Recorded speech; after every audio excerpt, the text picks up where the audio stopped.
Marcus Gray adjusted his jacket and glanced around the chamber, marveling at the smooth, crystalline walls that pulsed faintly with light. It was his first day on Aloria, and everything about the place seemed designed to dazzle. He stepped toward the meeting table, a sleek platform that appeared to float in midair, and tried to focus. Today was about making connections, not gawking at alien architecture. As the Alorian delegation entered, he stood straight. There were 3 of them, 2 tall figures with sharp, angular features and shimmering skin, and a smaller figure with a deep indigo hue. It was the 3rd who caught Marcus's attention. She moved with an easy grace, her piercing eyes fixing on him as if assessing every detail of his appearance. "Welcome, Mr. Gray," said one of the taller delegates, his voice resonating through the chamber. "I am Minister Liren. This is my deputy, Olin, and my cultural liaison, Aurea." He gestured toward the indigo-skinned Elorian. She dipped her head in acknowledgement but said nothing. "Thank you for having me," Marcus said, his tone carefully respectful. "It's an honor to be here on Aloria and to begin our discussions in person." As they took their seats around the floating table, Marcus was acutely aware of Aurea's watchful gaze. Her silence only made her presence more commanding. Minister Liren and Deputy Olin launched into a detailed explanation of Aloria's current cultural initiatives, highlighting areas where collaboration might prove fruitful. Marcus responded in kind, describing humanity's advances in art, music, and diplomacy. But every time he mentioned a human tradition, Aurea's expression would shift. A slight furrow of her brow, a faint quirk of her lips, as if she found his words amusing. "Perhaps we could focus on a cultural exchange," Marcus suggested, leaning forward. "We have many stories, myths even, that have shaped how we understand the universe and our place in it. I believe Aloria might have similar narratives, and exploring them together could be an important step in building mutual understanding." Aurea finally spoke, her voice smooth but edged with skepticism. "Myths? Your kind still relies on myths to define your identity." Her comment stung, but Marcus kept his expression neutral. "I wouldn't say we rely on them. We value them as part of our history and creativity. They're not just stories. They're reflections of how we've grown as a people." "That's one way to frame it," Aurea said, folding her hands on the table. "I'd be curious to hear one of these reflections." Marcus hesitated, unsure if she was mocking him. Then he decided to treat her question at face value. "All right," he said. "One of our most well-known tales is about the fallen light. It's a story about a star that descended to Earth long ago, bringing knowledge to humanity at great cost. Over time, the light's gift was forgotten, but the legend remained. People say it still lingers, waiting to be discovered again." Liren nodded thoughtfully, but Aurea smirked. "A star that brings knowledge and then what? Hides it? I'm sorry, but that doesn't sound particularly inspiring." Marcus held her gaze. "It's not about inspiration. It's about remembering that the universe has mysteries we can't always explain. And sometimes those mysteries connect us in ways we don't expect." Aurea's smirk faded. For a moment she seemed to study him more intently. Then she shrugged. "Perhaps there's some merit in sharing these perspectives. But I'll reserve judgment until I see something truly compelling." As the discussion continued, Marcus felt a shift in the room.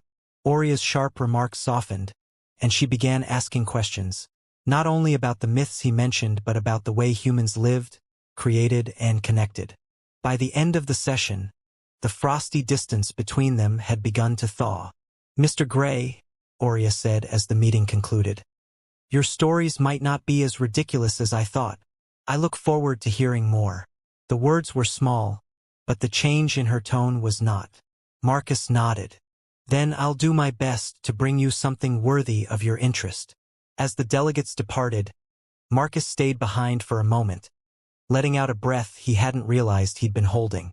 Aurea had been skeptical, dismissive even, but there was something in her that reminded him of his own curiosity. Perhaps their conversations would be more than just a cultural exercise. Perhaps, against the odds, they could find common ground. Chapter 2. The Myth of the Fallen Light.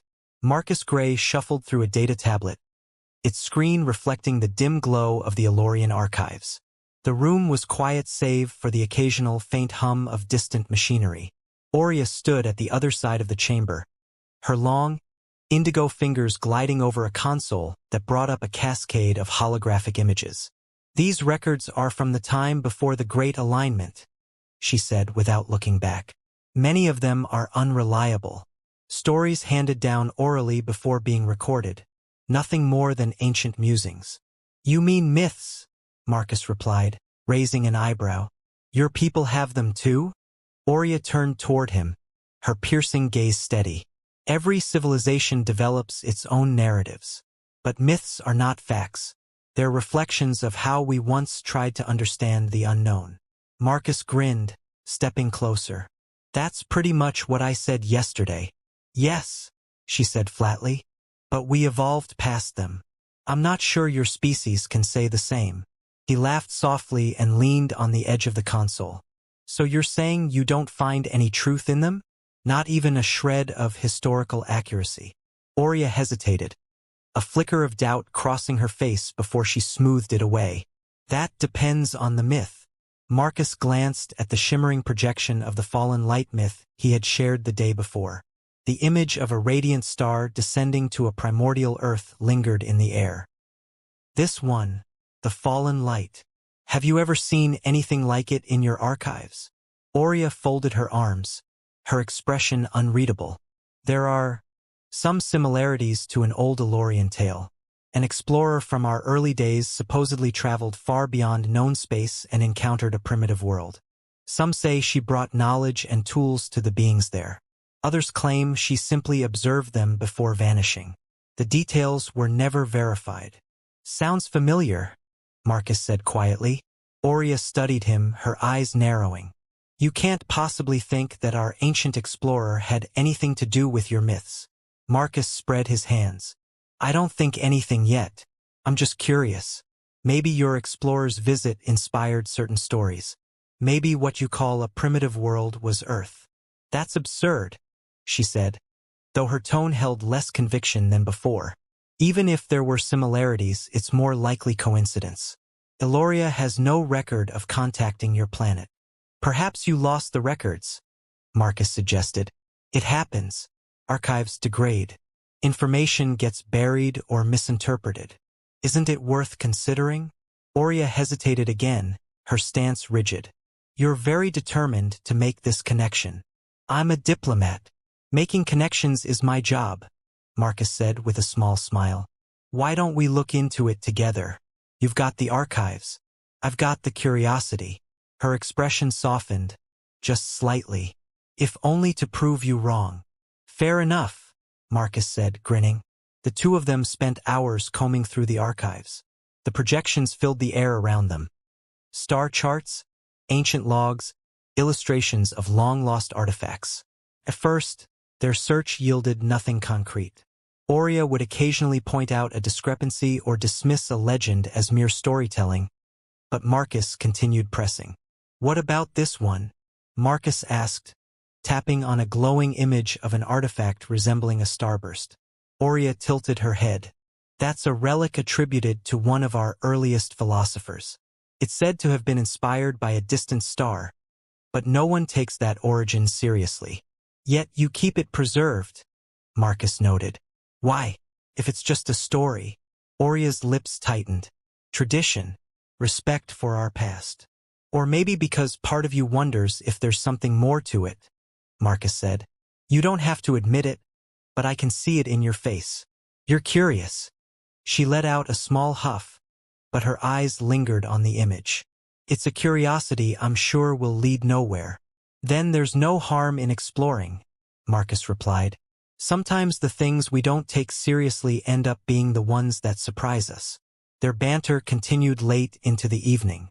By the time they wrapped up their session, Oria was no longer dismissing every theory Marcus brought forward. While she still pushed back on many of his ideas, there was a spark of interest that hadn't been there before. As they prepared to leave the archives, Marcus caught Oria's eye. "I'll admit, you're tougher to convince than I expected." "And I'll admit," Oria said, her voice lower, that your persistence is impressive. Does that mean you'll keep working with me on this? It means I'll continue to disprove your theories, she said with a faint smile. But yes, I'll keep working with you. Their gazes lingered a moment longer, and then Oria turned to deactivate the console. Marcus watched her leave, a sense of intrigue growing stronger. Something about her sharp wit and subtle curiosity made him want to dig deeper, both into the mystery of the myth and into Oria herself. Chapter 3. Starlight Conversations. The Elorian night sky was something out of a dream, a sprawling canvas of stars, each one sparkling with a clarity that Earth's atmosphere could never offer. Marcus and Oria stood together on a high terrace overlooking the crystalline city below, its glass-like structures glowing faintly under the twin moons. Marcus tilted his head, trying to discern one constellation from the next. I still can't get over how bright the stars are here. It's as if the whole sky is alive. Oria, her arms crossed, glanced upward. Your skies must be polluted with industrial waste if you can't see stars this clearly. It's a wonder your species has survived this long. He laughed softly. I think we've managed just fine, although it's fair to say we have a few more bad habits than you do. She arched a brow. That's an understatement. They fell into a comfortable silence, watching the stars shimmer above them. Then Marcus shifted his weight, glancing at her profile. Do Elorians have constellations? Stories tied to the stars? Oria's lips quirked into a faint smile. Not in the way humans do. We map the stars for navigation, not for tales of gods or heroes. I suppose your people's myths would call that boring. Not boring, practical, Marcus replied. But surely there's at least one story? Oria hesitated, the faint glow of the moons catching her eyes. There is one. An old story from the early days of our space exploration. It's not a myth in the human sense. It's more of a cautionary tale. A starship once ventured too far from our known charts, chasing an anomaly. It found something, but whatever it was destroyed the crew's minds. They turned against each other. Only one survivor returned, but she was never the same. The stars, we say, can grant knowledge, but they can also take it away. Marcus nodded, his expression thoughtful. Sounds like you do have myths, whether you call them that or not. Stories that carry meaning, warnings, lessons. Her gaze flicked to his. And you think that makes them valuable? I think it makes them human or Elorian. Whatever you want to call it, Marcus said. It's how we make sense of things that might otherwise be impossible to explain. It's how we connect. Oria turned away, leaning on the terrace railing. You always talk about connection, Marcus. Are all humans so obsessed with relationships? We're social creatures, he said, coming to stand beside her. So are you, even if you don't admit it. That's why you're here tonight instead of running another analysis in the archives. Oria shot him a sharp look, but there was no real anger behind it. You're arrogant, you know that? He smirked. Maybe, but I'm also right. She shook her head, a small laugh escaping. You're insufferable. For a long moment, neither of them spoke. The cool night breeze stirred Oria's long, shimmering hair, and Marcus found himself watching her more closely than he intended. There was something about the way she carried herself. Confident, poised, yet not entirely closed off. Why did you agree to work with me? He asked quietly. Her expression softened, and she glanced down at the city below. Perhaps I was curious. You're unlike any human I've met before. I'll take that as a compliment, he said. Don't. She smirked. It's not entirely a good thing. He laughed again. Fair enough. The stars continued their silent dance above them, and Marcus felt something shift in the air. It wasn't just the atmosphere or the cooling breeze. It was the unspoken connection forming between them. Oria's guarded demeanor seemed to ease, and Marcus allowed himself to believe, for the first time, that they might actually be friends or something more. You know, Marcus began, if the stars really do grant knowledge, maybe they sent me here for a reason. Oria turned to him, one brow arching. Are you about to tell me I'm part of another human myth? Maybe you're writing the next one, he said with a grin.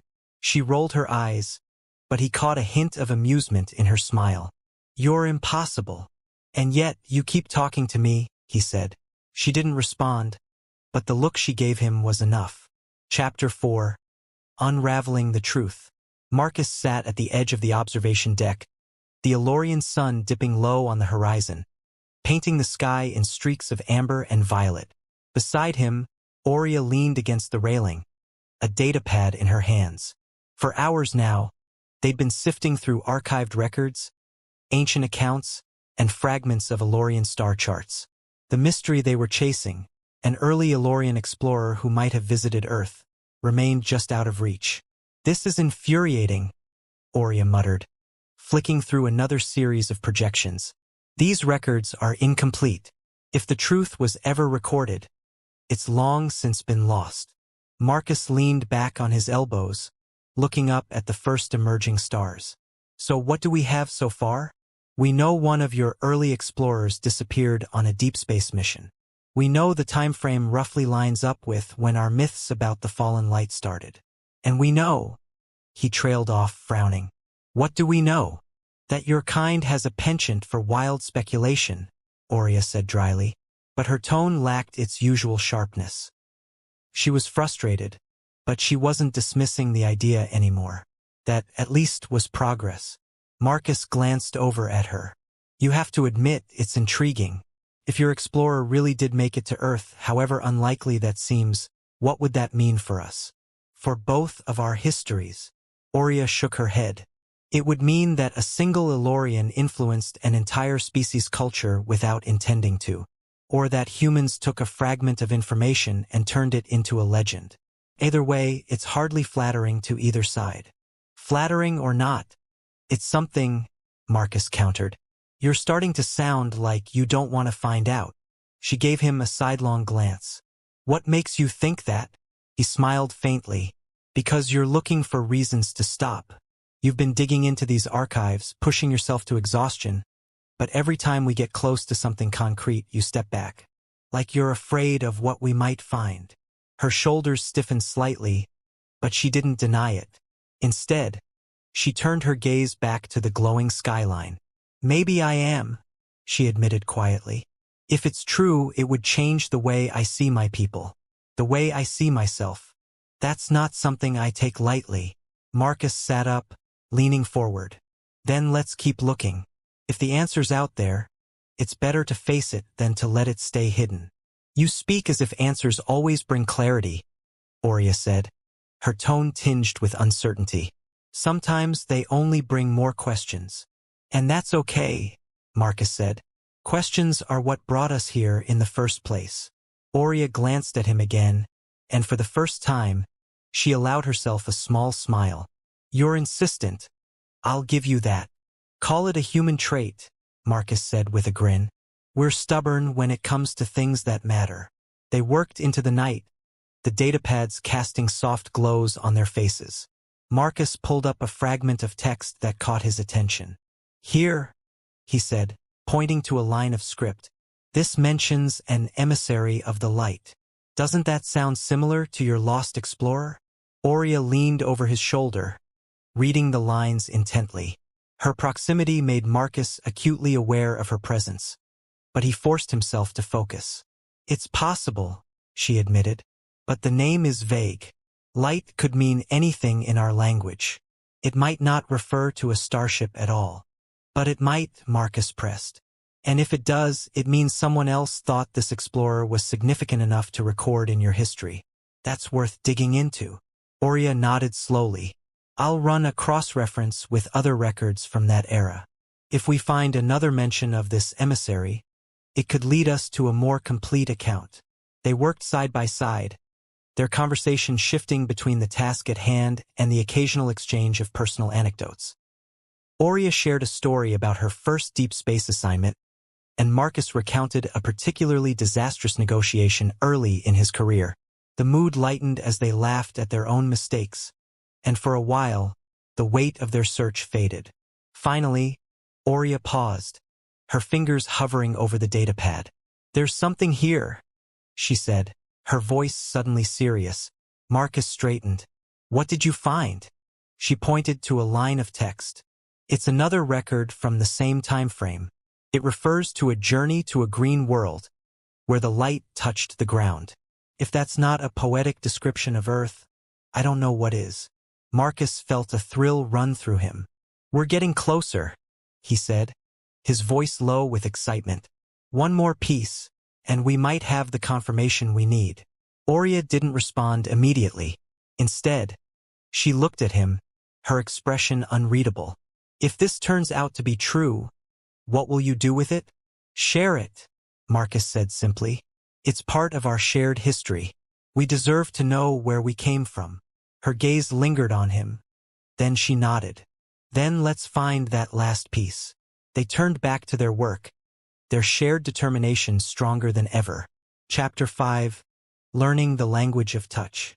The library dome shimmered softly in the Elorian twilight, its walls built from a translucent material that reflected the shifting colors of the sunset. Marcus had grown used to the surreal beauty of Eloria's architecture. But this evening, the setting felt especially still, as if the whole world were holding its breath. You're unusually quiet, Oria observed, placing a slim volume on the central table. She tilted her head, her silver hair catching the fading light. Is something on your mind, Marcus? He leaned on the edge of the table, studying the strange, flowing script etched across the surface. Not exactly, he replied, then glanced up at her. Maybe just thinking about how far we've come. A replied dryly, though there was the faintest curve to her lips. He reached out to run his fingers over the etched symbols on the table's surface. These markings, are they from the same era as that last record we found? Oria stepped closer, her hand brushing his as she pointed to one of the symbols. Yes, this script was commonly used during our early exploratory period. The text here, she tapped a particular series of swirls, refers to a journey beyond the outer veil. If the records are accurate, it could be another piece of the puzzle. Marcus felt the light graze of her hand against his and turned toward her. It's amazing to think someone from this world might have made it all the way to Earth, long before humans even knew there was more out there. She met his gaze, her tone more thoughtful now. It would mean our past is more intertwined than we ever realized. And if that's true, Oria trailed off, as if the thought was too large to put into words. It's something we should share, Marcus finished for her. Something we can explore together. She studied him for a moment, her expression unreadable. You always speak in terms of connection, Marcus.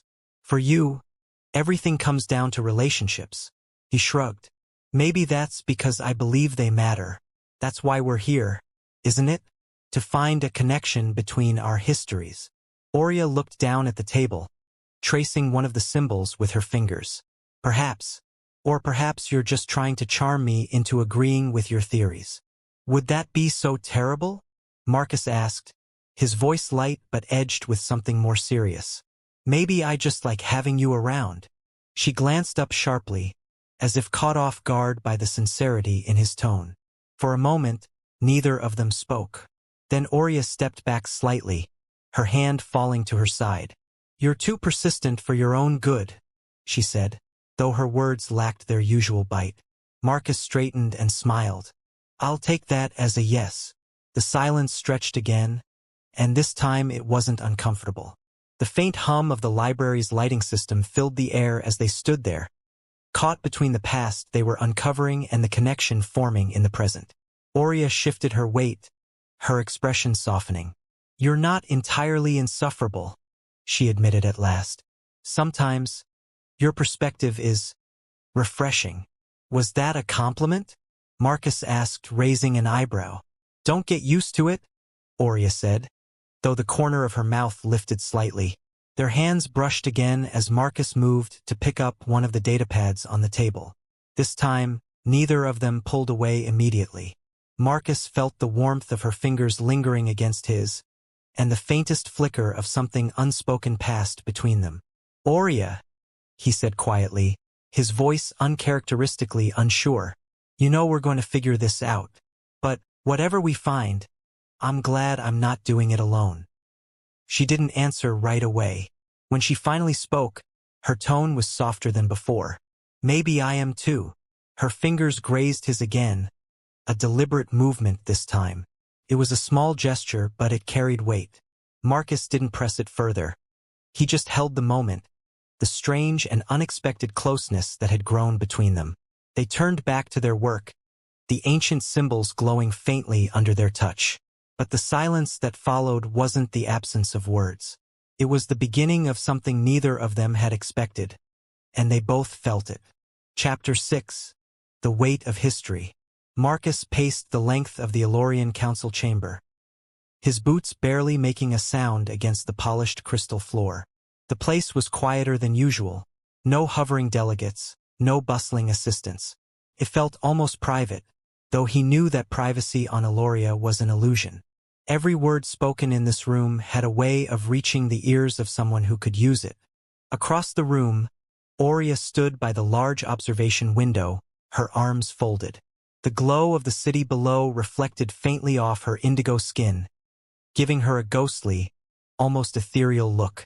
But her voice, when she spoke, was sharp and grounded. I can't believe you let that slip, Marcus.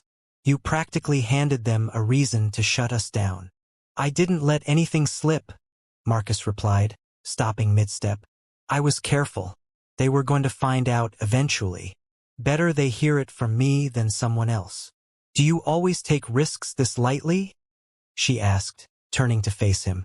Her tone wasn't angry, but it was firm. There are those here who already see you as a disruption. They'll twist your words to fit their agenda. I know, Marcus said, walking to stand beside her. But they need to understand why this matters. If there's even a chance we're right about the connection between our histories, it changes everything. Aurea studied his face for a moment, then sighed. It's not that simple. Elorians don't just accept new truths because someone lays out the evidence. We're careful, methodical. It can take decades for a single piece of information to be fully integrated into our understanding. Marcus tilted his head. And you think humans are so different? We're not exactly quick to change either, Aurea. But sometimes, we have to push forward, even if not everyone's ready. She looked back out the window, silent for a long time. Finally, she said, You have a strange way of seeing the universe. Is that a compliment? Marcus asked, smiling faintly.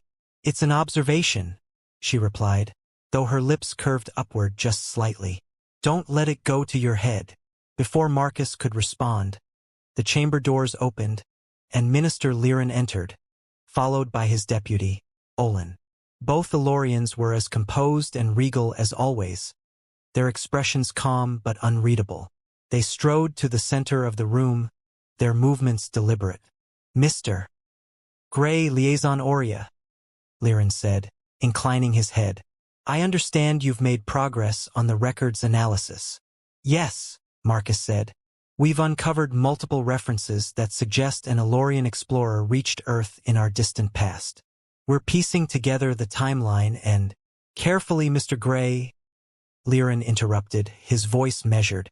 These findings, if confirmed, will need to be handled with utmost discretion.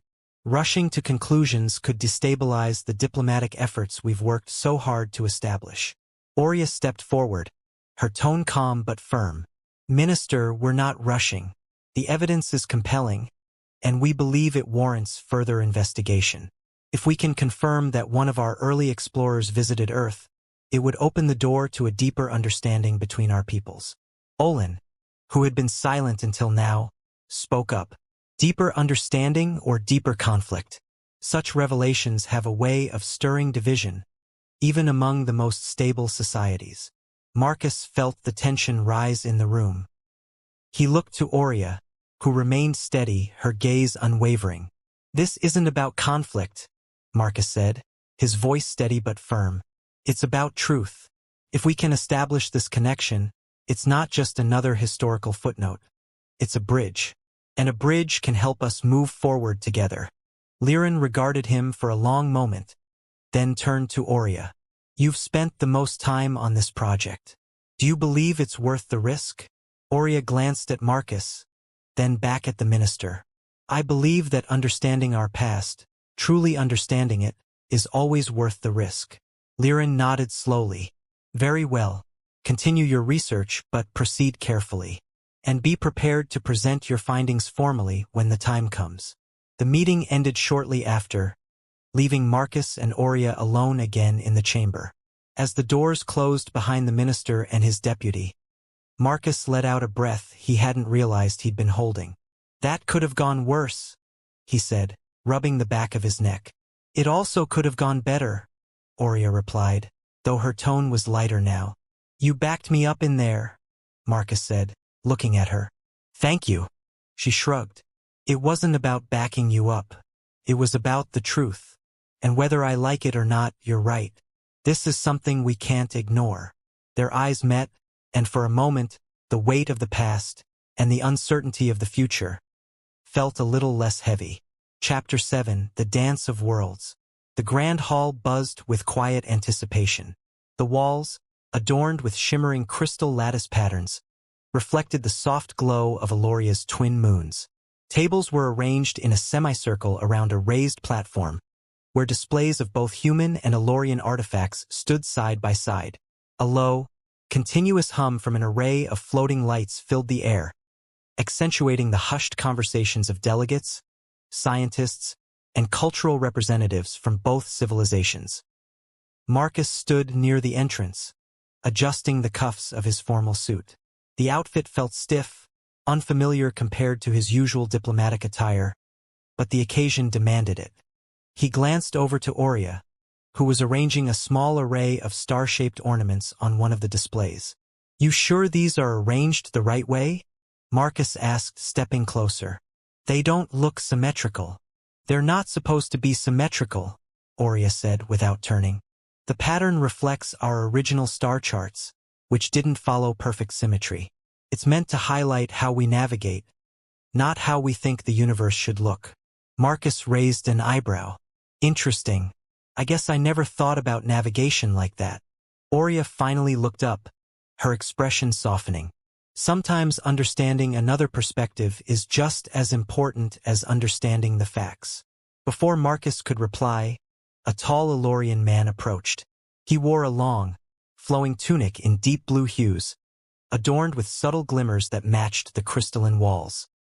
His stern demeanor and sharp gaze made it clear he was someone of importance. Liaison Aurea, Mr. Gray, the man said, inclining his head slightly. Minister Liren sends his regards. He will be arriving shortly. Thank you, Deputy Olin, Aurea replied. Everything is prepared for the presentation. Olin nodded, then turned his gaze to Marcus. I trust you will present the human artifacts with the same care that we show to our own? Absolutely, Marcus said. We've gone through every detail. This event is about sharing, not competing.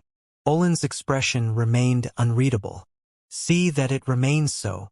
He stepped away, leaving Marcus and Aurea standing side by side again. That guy could smile once in a while, Marcus muttered under his breath. He takes his responsibilities seriously, Aurea said, though there was a hint of amusement in her voice. Soon the hall filled with attendees. Humans and Alorians mingled cautiously at first, their interactions careful but curious. Marcus and Aurea moved from group to group, answering questions, offering insights, and watching as people from both species found common ground in their shared histories. The artifacts, ancient tools, pieces of art, and star maps served as a bridge, sparking conversations about technology, culture, and exploration. At one point, Marcus found himself standing beside Aurea again, watching a group of human scientists animatedly discussing navigation techniques with an Alorian scholar. The sight made him smile. They're really getting into it. They are, Aurea agreed, her gaze thoughtful. It's unexpected. What is? Marcus asked, turning to face her. How quickly these two groups are connecting, she said. For all our differences, we're not so far apart. He nodded. I've always believed that. It's just a matter of creating the right environment, giving people a reason to see each other as equals. Aurea glanced at him. You've been saying that since you arrived, but seeing it happen is different. Marcus grinned. You sound like you're starting to believe me. She tilted her head, considering. Perhaps. Or maybe I just see the value in this kind of collaboration. Even if it doesn't change the world overnight, it's a step. As the evening wore on, Marcus and Aurea took to the stage to offer a brief presentation. Aurea spoke first, her calm, measured tone highlighting the importance of preserving cultural heritage and sharing knowledge. Marcus followed, his voice warm and genuine, emphasizing how every artifact told a story, not just about the past, but about the connections forming in the present. When the presentation ended, the audience applauded politely at first, then more enthusiastically. Marcus stepped down from the stage, a feeling of cautious optimism settling over him. Aurea joined him a moment later, her usual guarded expression softened. That went better than I expected, she said. Was there ever any doubt? Marcus asked, his smile teasing. Always, Aurea replied, though her lips twitched as if holding back a smile of her own. They walked together toward the central display area, where the attendees continued their discussions. The air felt lighter now, less tense, more open. Marcus and Aurea exchanged a glance, the unspoken understanding between them stronger than it had been before. Do you think this will last? Marcus asked quietly. It's hard to say, Aurea admitted. But it's a start. And sometimes a start is all you need. Chapter 8. A New Myth. Marcus gazed at the expanse of stars visible from the observation deck, the endless array of lights stretching far beyond what the human eye could count. The sight never failed to remind him of why he had come all this way. Beside him, Aurea stood silently, her gaze fixed on the same sky. They'd spent countless nights here, going over their findings, sifting through layers of history that tied their two peoples together in ways neither had expected. Tonight, however, felt different. We've done all we can, Marcus said after a long stretch of quiet. His voice held an edge of finality, the weight of their shared journey pressing down on every word. What we found is more than enough to prove there was a connection. Your early explorers made it to Earth. They influenced what would become some of our most enduring stories. Aurea didn't respond right away. Instead, she stepped forward, resting her hands on the railing as she leaned into the stillness of the moment. When she finally spoke, her voice was thoughtful, almost cautious. It's strange to think about, to know that our paths crossed so long ago, before we had any idea we'd meet again. Marcus moved to stand beside her, the closeness feeling natural now. Strange, yes, but also kind of amazing, to know we were connected all along, even if it was just a small thread in the vast fabric of history. She turned her head slightly, her piercing eyes catching the faint glow of the stars. And now that we know, what do we do with it? How do we carry that knowledge forward? Share it, Marcus said without hesitation. Tell the story, not just what we found, but what it means. Let both our peoples see that we're more alike than we thought, that we've always had a reason to work together. Aurea tilted her head, studying him. You make it sound so simple. It won't be, Marcus admitted, but it's worth doing. I think you believe that too. She gave him a long, searching look, then nodded. Perhaps I do. They stood in silence again, the stars their only witness. It had been a long, sometimes frustrating journey to reach this point, but neither of them could deny that they had achieved something meaningful. In uncovering this shared history, they had also forged something new. A partnership, a trust, a connection that went beyond the professional. Marcus reached out, lightly brushing her hand with his own. It was a small, unspoken gesture, but it carried a world of meaning. Aurea didn't pull away. Instead, her fingers lingered against his, the contact speaking volumes. I'm glad it was you, Marcus said quietly. Her voice was equally soft. What do you mean? I'm glad it was you who helped me find this, he said. Not just because of what we uncovered, but because of how we did it. Together. Aurea's lips curved into the faintest smile. You have a way of making even the most difficult journeys seem worthwhile. It's a skill, Marcus said, grinning. One I'll be sure to mention in my report. She shook her head, but her amusement was clear. "You're impossible. Yet here I am," he said, his tone light but his gaze steady. "And here you are. I call that progress." They stood there for a while longer, not saying much but not needing to. The discoveries they'd made, the challenges they'd overcome. These things had shaped them both, and the bond they had formed was something neither could have anticipated. As the first light of the Elorian dawn began to creep into the sky, Marcus glanced at Aurea once more. "I think we're ready." "Ready for what?" she asked. "To write a new story," he said simply. "One that's ours."